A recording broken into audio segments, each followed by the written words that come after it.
हा सॅमसंगचा single door PCB आहे, इन्व्हर्टर मॉडेल आहे. हा लेटेस्टमध्ये येतो. आता पहिले येल्लोमध्ये यायचे, आता ग्रीनमध्ये आलेले, हे लेटेस्टमध्ये आलेले. ह्याचा प्रॉब्लेम असा होता की हा पूर्ण डेड कंडिशनमध्ये होता.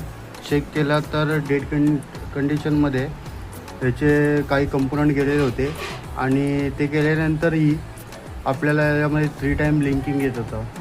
नंतर चेक केला तर ह्याच्यामध्ये जे IPM मॉड्यूल आहे तो खराब झालेला होता. तो आपण जर चेंज केलेला होता. ह्याच्यामध्ये पहिल्या ह्याच्यामध्ये IPMचं पूर्ण चिप यायची.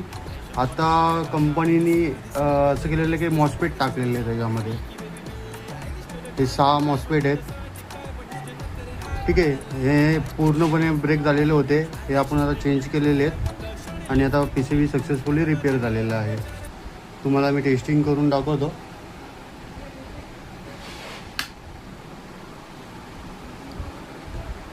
बोर्ड ऑन झालेला आहे.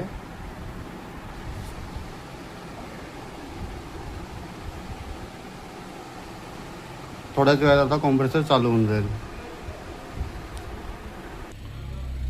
अशा प्रकारे कॉम्प्रेसर आपला स्टार्ट झालेला आहे.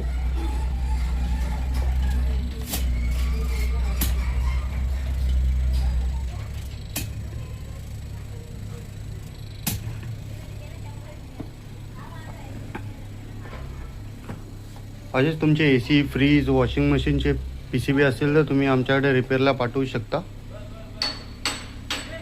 आमच्याकडे इन्व्हर्टर, नॉन इन्व्हर्टर दोन्ही टाईपचे PCB रिपेअर होतात. थँक्यू.